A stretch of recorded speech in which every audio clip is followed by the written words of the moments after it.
Doctor Qadeer इस मुल्क का एक बहुत बड़ा नाम, हमारे बहुत बड़े मोहसिन इस मुल्क के, जिन्होंने शहीद जुल्फ़िकार अली भुट्टो साहब की दावत पर जब वो पाकिस्तान आए और उन्होंने एक ऐसा काम कर दिया जो शायद आज भी दुनिया ये समझती है कि पाकिस्तान जैसा मुल्क नहीं कर सकता, जो नामुमकिनात में से था।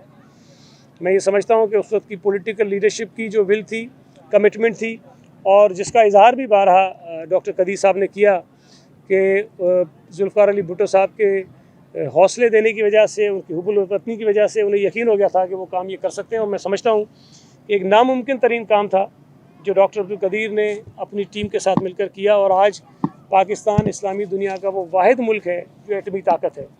तो मैं ये समझता हूँ कि डॉक्टर अब्दुल कदीर को खराज अकीदत पेश करने के लिए अल्फाज हमारे पास नहीं है। वो एक बहुत बड़े आदमी थे और शायद बहुत बड़े अरसे तक पाकिस्तान के लोग उन्हें अच्छी तरह से, जो हमारी नस्लें हैं जिन्होंने उनका नाम सुना है, जिन्होंने उनको देखा है, जिनकी उनसे मुलाकातें हुई हैं, वो तो करेंगे, लेकिन हमारे बाद आने वाली नस्लें भी जब जब पाकिस्तान की एटमी ताकत की बात होगी, पाकिस्तान की जो सिक्योरिटी है उसको मज़ीद और मुस्तहकम बनाने की बात होगी, तो वो डॉक्टर अब्दुल कदीर के तस्करे के बगैर मुमकिन नहीं है।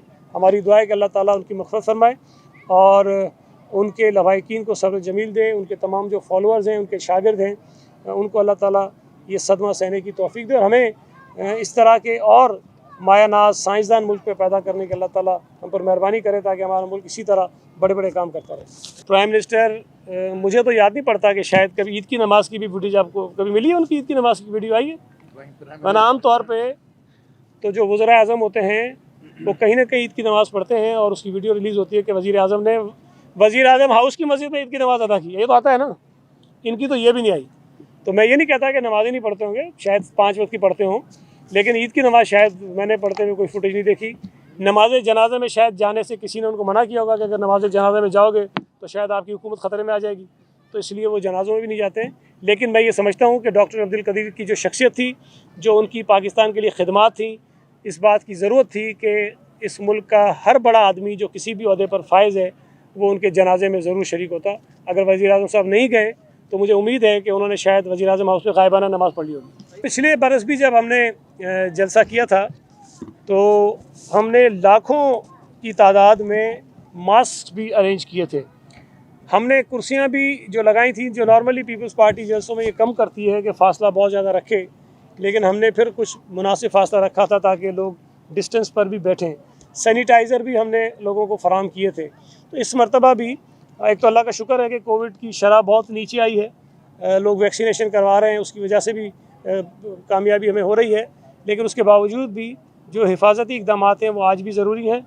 और हम जलसे के अंदर ना सिर्फ ये कि मास्क बड़ी तादाद में हर जो फ़र्द शरीक होगा उसको फ़राहम करेंगे, बल्कि जो सैनिटाइज़र है वो भी भरपूर अंदाज में कोशिश की जाएगी कि लोगों को दिया जाए ताकि वो बार बार उसका इस्तेमाल करते हैं। चूँकि ये एक पॉलिटिकल इवेंट होता है, पॉलिटिकल लीडरशिप इससे खिताब करती है, तो मुल्क के मजमूई जो सियासी हालात होते हैं या मुआशी सूरत जो आजकल है, जिसका तस्करा कर रहे हैं कि महंगाई आसमान को छू रही है, नालायक, नाअहल और सिलेक्टेड हुकूमत की मिसमैनेजमेंट की वजह से, करप्शन की वजह से इस मुल्क में रहने वाले गरीबों की ज़िंदगी तो अजीरन हो गई है। बल्कि मैं तो ये बार बार कहता हूँ कि ये ऐसी मनहूस हुकूमत है कि जिसके दौर में हर तबका मुश्किल में है।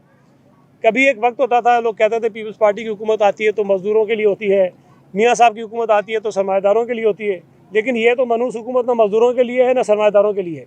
हर शख्स जो इस मुल्क में बसता है वो मुसीबत का शिकार है, यहाँ तक कि आप खुद इनकी पॉलिसीज़ की वजह से अताब का शिकार हैं, आपके इदारे क्राइसिस में हैं, आपकी तनख्वाहों में कटौतियाँ हुई हैं, आपके लोगों को बेरोज़गार किया गया है।